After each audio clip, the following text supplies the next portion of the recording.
Salut tout le monde, aujourd'hui on va parler de Wonder Woman, qui a aussi eu le titre The New Adventure of Wonder Woman aux US. C'est une série américaine en un pilote de 70 minutes et 59 épisodes de 48 minutes, développée par Stanley Raff Ross, d'après le comics de Charles Moulton, et diffusée entre le 7 novembre 1975 et le 16 février 1977 sur le réseau ABC. Puis entre le 16 septembre 1977 et le 11 septembre 1979 sur la chaîne CBS. En France, le pilote a été diffusé le 9 janvier 1977, puis la première saison est passée en décembre 1979 sur Antenne 2. La 5 rediffuse la première saison en mai 1987, et ensuite les saisons 2 et 3, qui étaient inédites, du 22 août 1987 au 17 mars 1991, et ensuite c'est rediffusé sur 13e rue, Série Club, et en 2001 sur Pink TV. En Belgique, elle a été diffusée en 1998 sur Club RT. Pendant la Seconde Guerre mondiale, à la suite d'une trahison, l'avion du Major Steve Trevor, joué par Lyle Waggoner de l'armée américaine, s'écrase dans le triangle des Bermudes, à proximité d'une île inconnue, l'île paradisiaque. Cette île secrète confère d'étranges pouvoirs, immortalité, force, aux femmes qui l'habitent, les Amazones. Le Major Trevor est secouru sur l'île par la princesse Diana, jouée par Lynda Carter, la fille de la reine des Amazones. Comme il est interdit à un homme de vivre sur cette île, les Amazones soignent le Major Trevor tout en prévoyant de le ramener dans son pays d'origine, tant qu'il est encore inconscient. Pour accomplir cette mission dangereuse, la reine des Amazones doit choisir l'une des leurs. Malgré l'interdiction pour la princesse Diana, future reine, de participer aux épreuves sportives de sélection, elle y participe en secret. Elle remporte la victoire, la reine ne peut plus reculer et lui confie un costume spécialement conçu pour cette expédition. Il arbore les couleurs du drapeau américain et il est équipé d'une ceinture de force permettant de conserver les pouvoirs des Amazones en dehors de l'île, ainsi que d'un lasso magique contraignant toute personne prise au piège à obéir et à dire la vérité. Le costume comprend également un diadème boomerang et des bracelets fabriqués dans un alliage unique, le Femenium, qui permettent de dévier les balles et autres munitions. Ils s'envolent alors tous les deux dans un avion invisible, elle se rend à Washington et arrive au milieu d'un monde en pleine guerre mondiale. Elle commence à gagner un peu d'argent en participant à un numéro de music hall. Puis, après avoir démasqué quelques espions et sauvé le Major Trevor et les services secrets américains, elle décide de rester pour prêter main forte. Elle entre incognito au service du Major Trevor en tant que secrétaire particulière, sous le nom de Diana Prince. Cette fonction lui permet de savoir à tout moment où Wonder Woman peut être la plus utile. Un an avant la série, Wonder Woman a été un téléfilm, sorti en 1974, avec Kathy Lee Crosby dans le rôle de Diana, réalisé par Vincent McEvity, d'après le personnage de Charles Moulton, le créateur de Wonder Woman en 1941. Ce film était un pilote pour une série envisagée par ABC, qui était basée sur la première ère des comics, sortie entre 1968 et 1972. Il présentait le personnage comme un super espion à la James Bond, et ne suivait pas vraiment les comics au final. ABC n'a pas jugé ce pilote assez bon, et ils ont développé avec Warner Bros. Une autre série qui respecterait plus le personnage de base. Et c'est comme ça qu'est apparue la nouvelle Wonder Woman originale. La série était prévue pour être diffusée en rotation avec les autres succès de ABC comme The Bionic Woman, puis pour la remplacer quand elle serait arrêtée. Kathy Lee Crosby s'est vue proposer le rôle, mais n'a pas accepté, sans préciser pourquoi. D'ailleurs, Lynda Carter avait passé le casting pour le rôle de Wonder Woman dans le téléfilm de 1974, qui a été attribué à Kathy. La boucle est bouclée. C'est donc Lynda Carter qui reprend le rôle et un nouveau téléfilm est produit et diffusé le 7 novembre 1975 sur ABC. Cette version du téléfilm fut un succès d'audience et la série a vite été mise en route après ça, avec d'abord 2 épisodes spéciaux d'une heure nommés La Baronne Diabolique et Fausta la Superwoman. Diffusés en avril 1976, là aussi les audiences sont au rendez-vous et ABC commande 11 épisodes de plus qui passeront à la télé entre 76 et 77. Il y a peu de différence entre le pilote et les épisodes sérials, et ils ont surtout ajouté l'explosion au moment de la transformation de Diana en Wonder Woman. Et cette transformation apparaîtra dans tous les épisodes. On ne précise pas si Lynda a fini par avoir le tournis, mais ce fut aussi intégré dans la version animée du personnage et aussi dans les BD et les comics. Et le titre a aussi été raccourci en juste Wonder Woman. Et ils ont réduit la romance entre le personnage principal pour ne pas avoir à la finaliser, ce qui termine les séries de romance en général. Et là, ce n'est pas le thème. À l'époque où la série est passée, la violence n'était pas trop appréciée à la télé. C'est pour ça que Wonder Woman ne fait que pousser, faire tomber et assommer avec des éléments du décor ses ennemis. Elle ne frappe jamais directement avec ses poings, et elle ne tuera personne. Il n'y a que dans le pilote où elle détruit un sous-marin, mais on ne sait pas si les sous-mariniers ont survécu. La saison 1 a eu de bonnes audiences, Mais ABC a tardé pour commander une saison 2. Du coup, Warner Bros a proposé à CBS de faire la saison 2. Ils ont accepté à certaines conditions. La plus importante était de ramener la série au temps présent, 1977, car les décors de 1940 coûtaient cher à la production, c'est la raison pour laquelle ABC traînait à la renouveler. Ça a entraîné un changement de titre qui devient les nouvelles aventures de Wonder Woman. La série est moins humoristique et les histoires des épisodes sont plus classiques dans la norme de l'époque. Diana revient de Paradise Island après 35 ans d'absence, avec un nouveau costume, et même des costumes spécifiques pour certaines missions. Elle devient agent du commandement de la défense intra-agence, Lyle Waggoner gardera son rôle. Mais pour justifier ça, ils utilisent la pirouette scénaristique qu'il est le Steve Trevor Jr., son fils, le portrait craché de son père. Lui aussi volera au-dessus de l'île des Amazones, et elles le sauveront.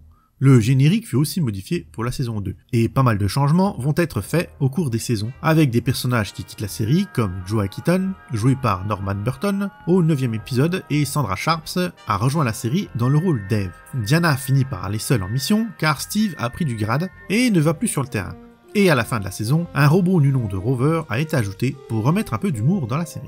La 3e saison va aussi avoir des changements, cette fois pour rajeunir le public cible, les adolescents. Le robot a un rôle plus présent, Eve disparaît de la série, le logo de la série est redesigné et le générique aussi. Et c'est enfin dans cette saison qu'elle pourra donner des coups de poing, et même des coups de pied. Diana gagne un pouvoir de télépathie avec les animaux, qui sera très peu utilisé. Mais les audiences commencent à descendre dangereusement. La série est classée 60e sur 114 émissions sur cette 3e saison. Et au dernier épisode, il lance un cliffhanger. Diana revient au bureau de Los Angeles, de l'EIDC, un nouveau cast est présent. Steve quitte la série, il était déjà de moins en moins présent dans cette saison. Et des personnages bizarres apparaissent, comme un singe invulnérable, ça partait encore plus en sucette que d'habitude. Le pire, c'est que cet épisode, qui est le dernier, nommé L'homme qui ne pourrait pas mourir, n'a pas été diffusé en dernier, car ils ont mélangé l'ordre de diffusion. C'est le fantôme du Grand 8 en 2 parties qui clôturera la série. Mais tous les changements apportés dans L'homme qui ne pouvait pas mourir ne serviront à rien, car CBS a suspendu la programmation des épisodes et ils ont modifié la grille de diffusion pour accueillir la nouvelle série The Duke of Hazzard. Car oui, elle n'a jamais été annulée officiellement. Du coup, Wonder Woman continue à combattre le crime jusqu'en 2155. C'est dit dans l'épisode 7 de cette saison 3. Mais ils n'ont pas filmé ses aventures. Et surtout, plusieurs acteurs n'ont pas voulu continuer et Lynda Carter elle-même a abandonné le rôle pour se consacrer à sa carrière musicale.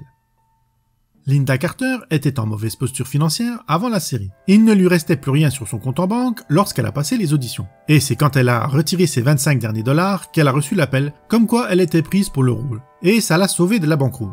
Elle a quand même réussi à battre 2000 actrices qui avaient passé l'audition. Mais elle n'était pas le premier choix. Joanna Cassidy avait d'abord été envisagée. Et d'après Lynda, il y avait beaucoup de monde qui était en liste. Comme Farrah Fawcett, Jacqueline Smith et Kate Johnson, qui deviendront plus tard les anges de Drôle de Dames. Angie Bowie, une artiste qui a joué dans Stardust, a aussi auditionné pour le personnage principal. Lynda Carter était dure à vivre sur le plateau de tournage. Elle était régulièrement en tension avec d'autres acteurs, dont la co-vedette de la série, Lyle Waggoner. Au fur et à mesure que les épisodes passent, les deux stars avaient de moins en moins de scènes ensemble. Les producteurs ont fait appel à Is Pearl Sharp pour jouer Eve, et donner plus de scènes à Waggoner, sans Carter. Mais les problèmes ont continué jusqu'à ce que Waggoner quitte la série. Dans des interviews, Lynda Carter a nié toute tension, mais elle dit aussi qu'elle regrette de ne pas mieux le connaître, et il est décédé en 2020, donc ça ne sera plus possible. L'actrice Debra Winger, qui joue Drusilla ou Wonder Girl, la sœur de Diana, s'est aussi plainte de son expérience de tournage avec Lynda Carter. Elle a déclaré en interview qu'elle ne lui permettait pas d'avoir le même costume qu'elle, ni le même niveau de maquillage. Ils lui ont confectionné un costume spécial, mais pas aussi abouti. Et elle a d'ailleurs refusé de revenir jouer son rôle dans la série après son passage sur CBS, dans la version de 1977 de la série. Elle a dépensé une partie de son salaire pour racheter son contrat. Elle était même tellement dégoûtée que quand ABC et Warner Bros lui ont proposé un spin-off de Wonder Girl, elle a refusé. Elle s'est justifiée en disant qu'elle souhaitait jouer des rôles plus sérieux.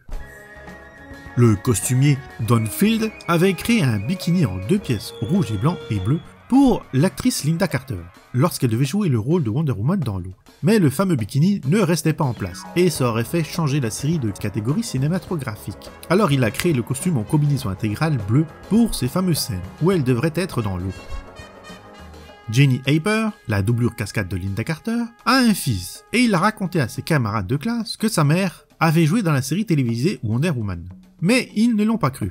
même après qu'il leur ait montré une photo de sa mère en costume. Lynda Carter a entendu parler de cette histoire et elle a invité toute la classe à visiter le plateau de tournage de Wonder Woman pour voir Hyper faire ses cascades. Et Lynda a aussi une autre doublure cascade nommée Kitty O'Neill. Dans l'épisode Anschluss 77, épisode 2 de la saison 2, il y a une scène où Wonder Woman doit s'accrocher à un hélicoptère et monter assez haut. C'est donc Jenny Hyper qui prend sa place pour jouer cette scène, mais la caméra était trop proche d'elle, et il serait devenu évident pour les téléspectateurs que ce n'était pas Lynda qui jouait la scène.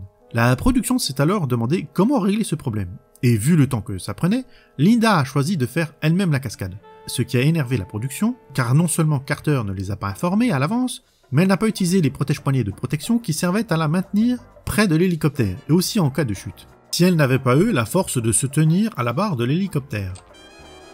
Lyle Waggoner a déclaré que si la série était restée dans les années 40 à combattre les Allemands, elle aurait bien plus de succès et aurait duré plus longtemps que la série de CBS en 1970. Car la première saison avait de meilleures audiences et Lynda Carter a déclaré exactement la même chose. Puis dans un autre interview, elle a dit qu'elle préférait la version moderne de la série, en faisant référence à la nature campagnarde des épisodes de la première saison. Allez savoir ce qu'elle pense du coup, hein. C'est Lynda Carter, elle a l'air spéciale.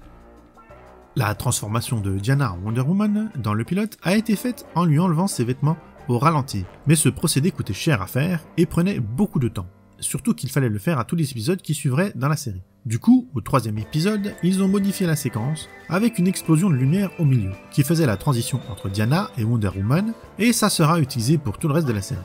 Mais ça devait être fait avec un plateau tournant, mais Lynda Carter a dit qu'elle pouvait le faire elle-même grâce à sa formation de ballerine.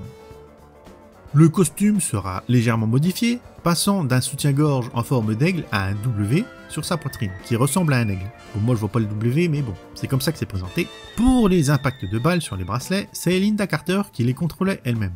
Elle tenait une télécommande dans sa main qui activait les étincelles sur ses bracelets. Et il y a un épisode nommé The Velvet Touch en VO qui n'a jamais pu être filmé, car il devait y avoir une histoire sur le maquillage toxique, mais Lynda Carter était porte-parole de Maybelline, donc ça a été refusé pour pas créer de problème avec la marque. Dans la 2e saison, vers la fin, ils introduisent un petit robot nommé Rover. Il fera des bruits pour éloigner les gens, bien connus, car il vient des dessins animés Looney Tunes. L'effet sonore est le même que celui utilisé pour le Roadrunner ou Bip Bip en VF, et il y a aussi d'autres effets sonores qui sont repris de la série Star Trek de 1966. Celui du pont de l'Enterprise a servi ici pour faire différents bruits informatiques. Et dans cette version de Wonder Woman, elle émet des sons de type homme bionique lorsqu'elle utilise sa super force. La reine Hippolyta, mère de Diana, a été jouée par plusieurs actrices tout au long de la série. Glory Lichman, Beatrice Train et Caroline Jones. Et le nom de la reine n'a pas été prononcé en version originale. Elle est juste nommée la reine, ils ne disent jamais Hippolyta. La série a modifié plein de choses par rapport à la bande dessinée. Dans la série, Wonder Girl était l'alter ego de Drusilla, la sœur cadette de Diana, et dans les bandes dessinées de l'époque, Wonder Girl était Donna Troy, une orpheline que Wonder Woman a sauvée de l'incendie de sa maison. Dans la série, les bracelets de Wonder Woman sont faits en métal imaginaire nommé le Féménium, alors que dans la bande dessinée, ils s'appellent l'Amazonium. Et il y a plein d'autres différences. Au final, la série n'est pas très proche des comics.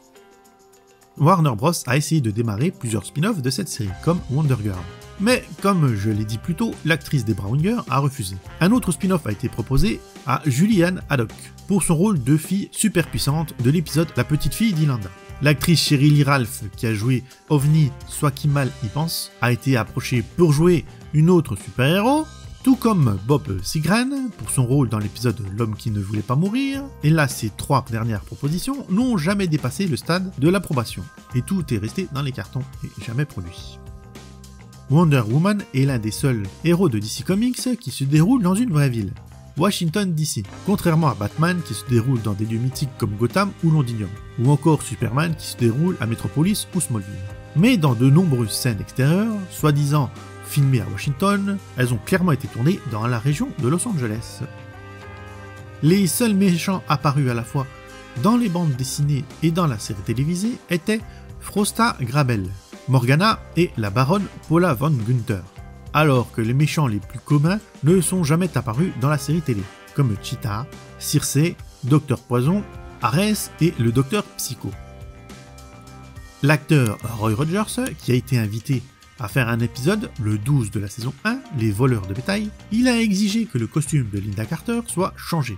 Il trouvait la tenue classique inappropriée pour un western. Il a carrément dit à Lynda va mettre des vêtements lorsqu'il l'a vue dans son maillot de bain moulant. La production fut mise en pause, le temps que le costumier fasse un nouveau costume pour Lynda. Et elle a enfilé une tenue conservatrice avec une chemise à manches longues rouge, un pantalon blanc lors de son séjour temporaire au ranch de Headley. Le générique de la saison 1 et début saison 2 était fait en personnage animé. Ils le changeront à l'épisode 8 de la saison 2. Et la musique aussi a été changée pour supprimer les références au pouvoir de l'Axe et pour coller à la nouvelle ambiance moderne de la série. Quand la série a changé et est passée sur CBS, Ron Samuel, le petit ami et manager de Lynda Carter de l'époque, a négocié un accord avec le réseau CBS. Il a renégocié son contrat et elle gagnait désormais $1 million par an, faisant d'elle l'une des actrices de série les mieux payées de son époque. Lynda Carter a reçu le jeudi 10 mai 1979 le premier Cappy Award 1978-79 décerné par l'organisation Stunt Unlimited pour avoir réalisé plusieurs de ses cascades elle-même dans la série. La série a été présentée comme une version féminine de Batman, car elle avait certains des mêmes créateurs que cette série des années 60. Oui, Stanley Ralph Ross, qui a développé Wonder Woman, a aussi écrit des épisodes pour la série Batman des années 60.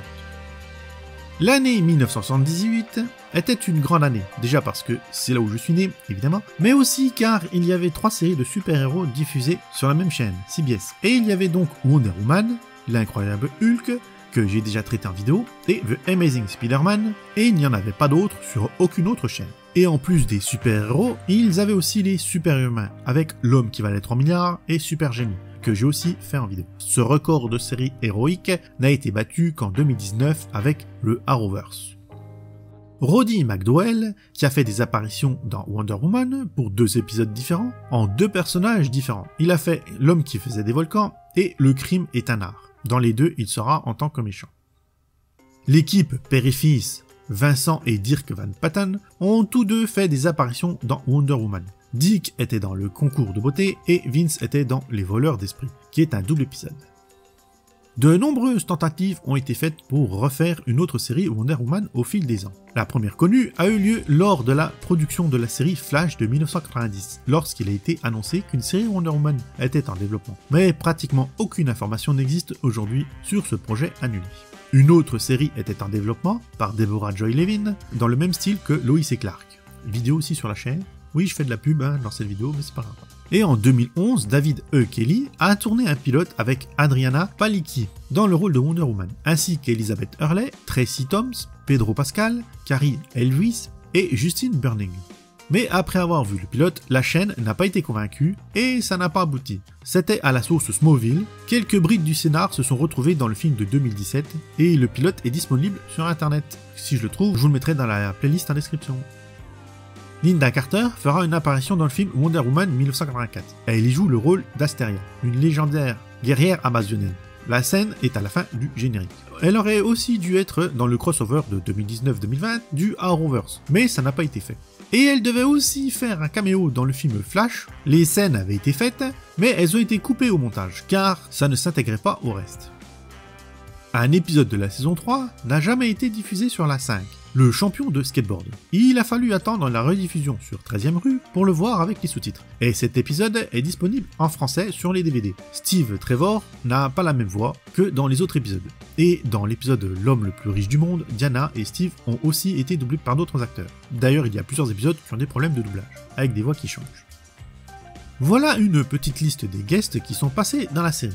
Et il y en a à tous les épisodes. La plupart pas connus en France, donc je vais pas tous les citer, ça serait interminable et vraiment trop long. Si vous voulez le reste, demandez, je vous donnerai le lien en commentaire pour aller voir toute la liste. Car oui, j'ai arrêté de mettre les sources en description, car personne ne les regarde jamais. Donc, on a Anne Ramsey, Lan Wolf, Kenneth Tigard, Art Johnson, Vic Perrin, Christophe St. Jones, Roy Rogers, Robert Hayes, Christopher Norris, Charles Cypher, Caroline Jones, Barry Van Dyck, Jessica Walter, Fritz Weaver, Betty Ackerman, Mel Ferrer, James Wong, Charles Sophie, Beatrice Strains, James Kennedy, Burt de Bedding, Farm Smart, Denny Myler et Bob Hawkins. Et évidemment, ceux que j'ai oubliés et que vous avez envie d'être cités, les coms sont là pour ça. Je vais me concentrer sur ce qui est en rapport avec la série. Bien sûr, Wonder Woman a bien assez de versions différentes, je ne peux pas tout mettre ici, et ça n'a pas de lien avec la série, donc ça serait ridicule, il y a tellement de choses sur Wonder Woman que c'est interminable. Donc on a le téléfilm qui a fini par accoucher de la série, avec l'autre actrice qui joue Wonder Woman, Kathie Lee Crosby. Il a été diffusé en France le 17 décembre 1999 sur 13e rue, en version originale sous-titrée, et il n'est pas disponible dans les DVD de la série.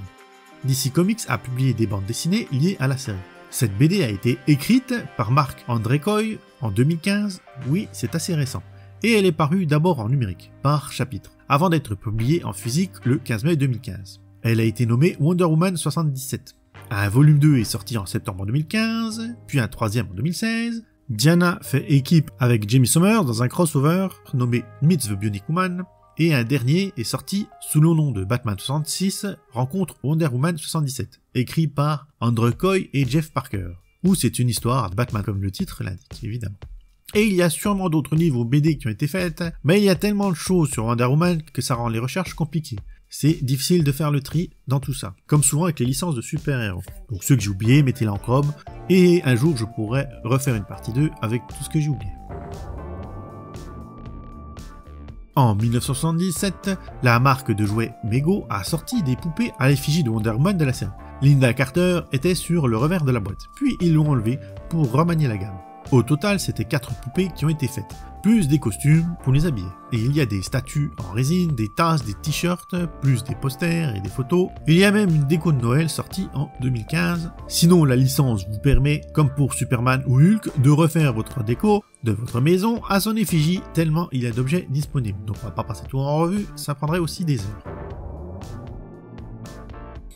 Le générique français, qui a été utilisé pour la saison 1, était chanté par Lionel Leroy, chez Saban Records. La chanson s'appelle Wonder Woman, femme du ciel.